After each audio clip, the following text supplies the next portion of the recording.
Veneno de salsicha no rosto para melhorar a aparência de rugas?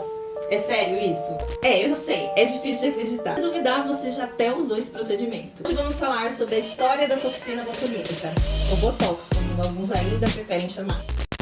Okay, let's go.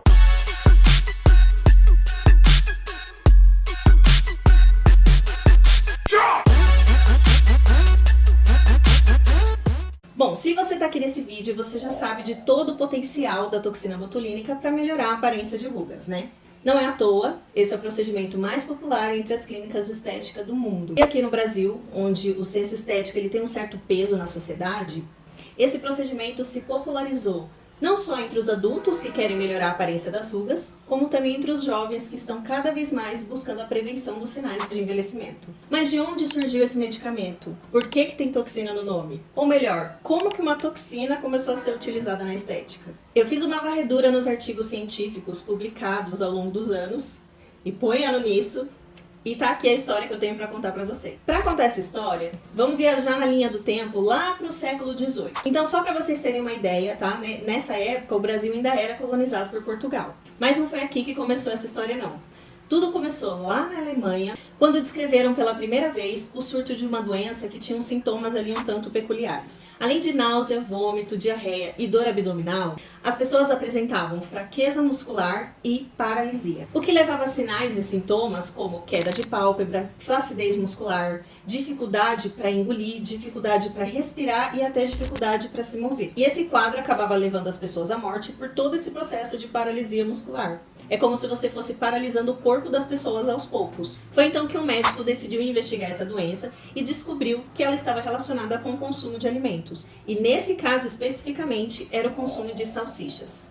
Mas, gente, ele não encontrou nenhum agente causador, né? Ou seja, nenhuma bactéria, nenhum parasita, ele não conseguiu encontrar nada. Só sabia que a doença estava relacionada com o consumo de alimentos e que a gravidade dos sintomas era proporcional à quantidade de alimento ingerido. E como eles precisavam nomear essa doença, eles chamaram de botulismo, porque botulus, em latim, significa salsicha. E, consequentemente, o agente causador foi chamado de veneno da salsicha. Então é como se a tradução literal da toxina botulínica fosse toxina da salsicha. Passada essa fase inicial, vamos lá para o século XIX, em 1895, quando na ciência eles ainda estavam descobrindo o raio-x. Na Bélgica, um professor de bacteriologia conseguiu isolar o bendito agente causador, que era nada mais nada menos que uma bactéria, e que foi nomeada como Clostridium botulino, claro, né? E através de uma técnica que tinha acabado de ser descrita, né, o famoso método Gram, ele conseguiu classificar essa bactéria como anaeróbica gram-positiva. Ou seja, é uma bactéria ali que consegue se reproduzir e se desenvolver em um meio sem oxigênio. O que está totalmente relacionado com a forma como os alimentos eram conservados ali na época. Mas, aprofundando ali os seus estudos, ficou claro para ele que o botulismo não era uma infecção, e sim uma intoxicação. Ou seja, a doença ela não é causada pela presença da bactéria em si, e sim por uma toxina que é liberada por essa bactéria contaminando aquele alimento. E foi nessa época também, ali depois de alguns testes, que eles descobriram que essa toxina ela era inativada pelo calor, ou seja, pelo aquecimento ali do alimento, e que ela não era produzida na presença de sal, o que reforçou o uso do sal como um dos principais conservantes de alimento. Ao longo dos 30 anos seguintes, já lá nos Estados Unidos, o desafio seguinte passou a ser purificar e isolar a toxina da bactéria.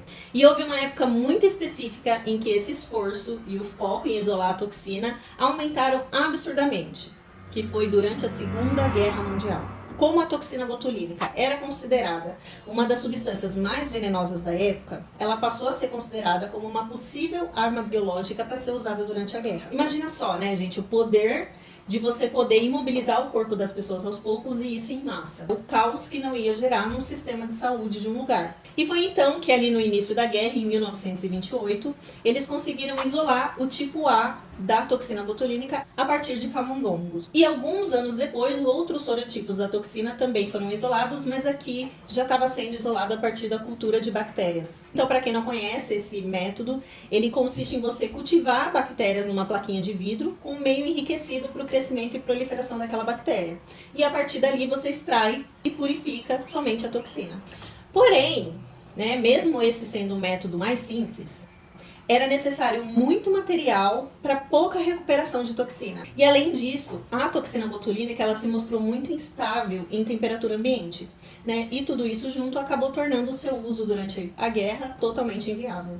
Infelizmente, somente 2 anos após o fim da guerra é que conseguiram melhorar as técnicas de recuperação e purificação da toxina. Então, só para constar, a toxina botulínica é considerada uma arma biológica até hoje, tanto que o botulismo ele é classificado no CDC como categoria A, em relação ao risco que oferece à segurança nacional. Por isso, não só ali os processos de fabricação, estocagem e uso, eles são muito controlados, como também os casos de botulismo de uma determinada região, eles devem ser obrigatoriamente notificados para as autoridades. Então a toxina já foi isolada, já foi purificada. Agora vamos lá para 1949, que foi quando descobriram o mecanismo de ação. A paralisia muscular, no caso, ela é causada por um bloqueio na transmissão neuromuscular. Ou seja, tem um bloqueio ali na comunicação entre o neurônio e o músculo. Mas vocês não precisam se preocupar, porque vai ter um episódio só sobre mecanismo de ação, que eu vou explicar tudo ali bonitinho no detalhe. Agora vamos lá para 1973. Um oftalmologista chamado Alan Scott avançou as suas pesquisas com a toxina botulínica, já realizando ali os testes em macacos, já pensando na aplicação clínica da toxina botulínica. E 4 anos depois, ele já estava iniciando os testes em humanos. Nesse caso específico, para tratar uma condição chamada de estrabismo. Então, só por curiosidade também, estrabismo ele é um quadro onde os olhos não conseguem olhar na mesma direção. Popularmente, a gente conhece como olho vesgo. E isso acontece por conta de uma alteração na atividade dos músculos oculares, que são os responsáveis por estabilizar o olhar, fazendo com que os olhos olhem no mesmo eixo. Então, quando tem uma alteração na atividade desses músculos, acaba gerando essa falta de direcionamento do olhar. Por isso, essa atividade de paralisação muscular que a toxina botulínica oferece foi tão idealizada pelo Alan Scott para uso clínico. A próxima fase, então, foram os ensaios clínicos. Quase 10 anos depois, o Alan Scott desenvolveu um ensaio clínico bem amplo para realmente, de fato, comprovar a eficácia da toxina botulínica como tratamento. E como era um estudo grande, ele recrutou ali outros profissionais e colegas para participar do estudo. E entre ali os profissionais que auxiliaram, tinha uma oftalmologista chamada Jean, que foi uma peça-chave nessa história. A essa altura, a toxina botulínica ela também já estava sendo utilizada por outros grupos de pesquisa, para tratar outras condições além de estrabismo, como blefaroespasmo e distonia, por exemplo. E lá por volta de 1987, a Jean, que é a oftalmologista que ajudou o Alan Scott no estudo, já estava utilizando a toxina botulínica para tratar os seus pacientes no consultório. E foi nesse momento que todos os astros se alinharam para que a toxina botulínica entrasse para a área da estética. Primeiro, os pacientes da Jean, eles estavam descrevendo ali, sim, uma melhora no tratamento deles, mas também eles estavam muito satisfeitos com a melhora na aparência das rugas que a toxina botulínica estava proporcionando. E aqui eu vou abrir um parênteses para falar sobre a área da dermatologia, que estava assim em um momento divisor de águas. Os dermatologistas, eles tinham sido recém-aprovados para trabalhar com tratamentos estéticos e pequenas cirurgias. O que antes era muito mais focado somente no tratamento de doenças de pele, agora eles podiam voltar o olhar não só para a doença, mas também um pouquinho para a estética. E até então, os tratamentos para rugas, eles eram muito rudimentares, feitos, por exemplo, com colágeno bovino. E, pelo que descreveram, eles não estavam trazendo os melhores resultados. E o marido da Jean era o quê? Dermatologista. Então, assim, foi o match perfeito da toxina botulínica com a dermatologia. De um lado, a gente tinha a Jean, né, com experiência na aplicação da toxina e que estava tendo ótimos resultados dos seus pacientes, até melhorando a ruga deles. E do outro, a gente tinha o marido dela, dermatologista, com vários pacientes que não estavam tão satisfeitos com o método que ele estava usando ali para melhorar a aparência de rugas. E foi então que os dois uniram o útil ao agradável e iniciaram os testes da toxina para uso estético. E em 1992, o casal publicou os seus resultados. Inclusive, os outros grupos que também usavam a toxina botulínica nas suas pesquisas também relataram essa ação anti-rugas da toxina botulínica nas pessoas que participavam. E aqui eu quero abrir um parênteses para algo que é muito valorizado na formação científica: a ética. Bom, eles poderiam ter ficado com todos os créditos, mas não, o casal fez questão de citar que tudo era devido à atuação do Alan Scott e que inclusive, né, ali em uma conversa no off, ele mesmo já teria observado essa ação anti-rugas da toxina botulínica. Então assim, achei legal compartilhar porque foi uma atitude muito elegante e ética da parte deles. Bom, a partir de agora eu vou dividir em períodos de décadas, tá? Para facilitar o conteúdo e para contextualizar melhor. O período dos anos 90 aos anos 2000 foi marcado por: primeiro, um grande questionamento do uso terapêutico versus o uso estético da toxina botulínica. Segundo, houve uma expansão de utilização da toxina para outros locais da face,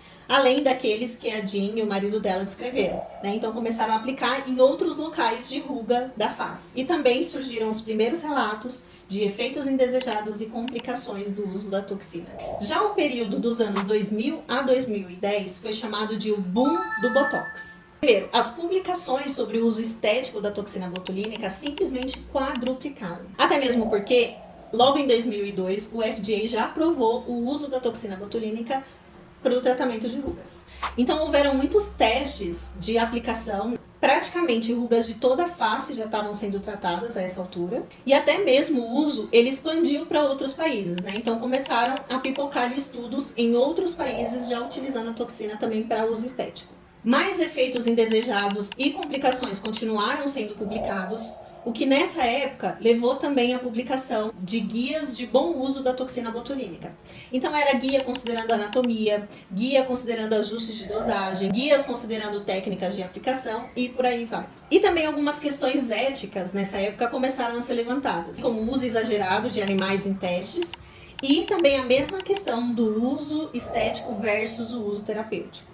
A gente vai ver que essa questão do uso estético e uso terapêutico, ela é levantada até hoje nos artigos científicos. Então é assunto aí que deu pra manga. E vamos contextualizar essa época de 2000 a 2010 com o que estava acontecendo. Foi uma década marcada pelo avanço da internet, pela popularização dos dispositivos móveis, né, ou seja, os celulares. E na mídia havia uma forte cultura de padronização da beleza feminina. Então, além das músicas de enaltecimento da beleza feminina padrão, as manchetes também reforçaram muito o uso da toxina botulínica, o que fez assim o uso estético explodir na sociedade. E os fabricantes, é claro, eles não perderam tempo. Com frequência ali, eles realizavam shows comerciais de exposição, onde até mesmo as pessoas ganhavam uma aplicação brinde da toxina botulínica para ver como o efeito dela era milagroso, além das chamadas festas do Botox, onde as aplicações eram feitas ali no meio de coquetéis, reunião de amigos, festas, enfim. As pessoas se reuniam para uma festa e ali no meio saía ali uma aplicaçãozinha de Botox e saía todo mundo lindo, maravilhoso e sem rugas da festa. E ali mais pro finzinho dessa década, quase entrando na próxima,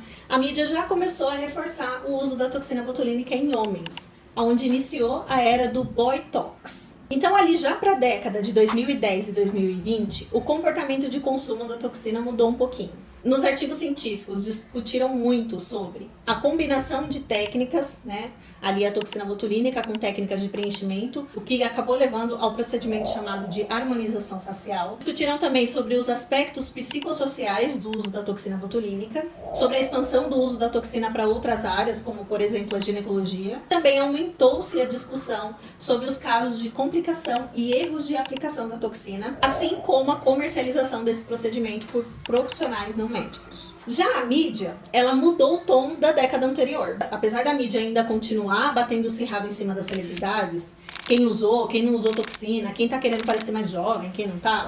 Por um lado, ela trabalhou muito o uso da toxina botulínica em jovens, estimulando a prevenção dos sinais de envelhecimento. E por outro lado, eles começaram a revelar os casos de Botox que deram errado, os chamados desastres do Botox. E começaram a criticar a cobrança pelo padrão feminino de beleza que eles mesmos estabeleceram na década anterior, que também foi refletido nas músicas desse período. Contudo, mesmo com essa ação contraditória da mídia, ainda houve ali uma explosão do consumo de toxina botulínica, mas dentro de um conceito de harmonização facial, um pouco diferente ali de como foi na década anterior. E por fim, os últimos 3 anos, entre 2020 e 2023, foram intensos demais e valeram assim por uma década. Principalmente por conta da pandemia e a imensa transformação digital que nós sofremos, trazendo ali muito forte a educação remota e o marketing de influência. Então, os estudos continuaram publicando casos de sequelas, complicações e erros de procedimento. Tem sido discutido também sobre esse uso precoce da toxina botulínica e os efeitos a longo prazo que isso pode trazer. Falaram também sobre o ajuste de dosagens, né, para abordagens cada vez mais sutis e não tão grosseiras. E, infelizmente, a gente também teve aí alguns casos de falsificação da toxina botulínica e comercialização ilegal. A mídia já está começando aí uma movimentação de uso da toxina botulínica mais para hiperidrose, mais do ponto de vista estético do que clínico, tá? E vira e mexe aí, novas tendências, elas são difundidas nas redes sociais, como foi o caso do Botox da Barbie, que era a aplicação de toxina botulínica no trapézio para diminuí-lo e o pescoço parecer mais longo e fino, como o da Barbie. Por outro lado, muitas celebridades também optaram por interromper o uso da toxina ou diminuir, deixando ali um resultado mais sutil, dado que alguns casos de harmonização facial estavam ficando muito exagerados. E por fim, ali do ponto de vista profissional, tem sido muito discutida a aprovação do uso da toxina botulínica, considerando a classe profissional envolvida. Parte disso é devido ao ato médico, que é onde os médicos eles estão reivindicando a aplicação exclusiva desse procedimento, né, dado que é um procedimento invasivo. E foi aí onde começou a luta judicial entre os conselhos de classe de biomédico, fisioterapeuta, dentista, os médicos, enfim, esteticistas e por aí vai. Bom, então, finalizando, a gente pode concluir que a toxina botulínica ela veio para ficar, não só na estética, mas acredito eu que na medicina no geral. Porque é um procedimento eficaz, ela cumpre o que promete, é um método que, apesar de invasivo, é muito menos invasivo, é fácil, é rápido de aplicar, e o fato de ter um efeito temporário ajuda muito nos casos ali que não saíram conforme o esperado, possibilitando até certo ponto ali uma reversão da aplicação. E para fechar aqui, eu vou deixar uma frase que ela já é muito citada em alguns eventos da área, que ela descreve exatamente o uso da toxina botulínica na estética. Todas as substâncias são venenos. A dose certa que diferencia o veneno do remédio. Bom, então é isso, gente. Me conta aqui o que vocês acharam dessa história da toxina botulínica. Eu, particularmente, aprendi muito, fiquei passada com algumas informações. É veneno de salsicha, arma biológica, enfim. Eu achei uma história fantástica. Valeu muito a pena gastar meu tempo nessa pesquisa. E se você gostou, por favor, curte e compartilhe esse conteúdo. E se inscreve no canal se você quiser receber os outros vídeos, mecanismo de ação, sobre efeitos e complicações, sobre atuação profissional, enfim. Eu espero que vocês tenham gostado e que esse conteúdo tenha acrescentado alguma coisa para vocês.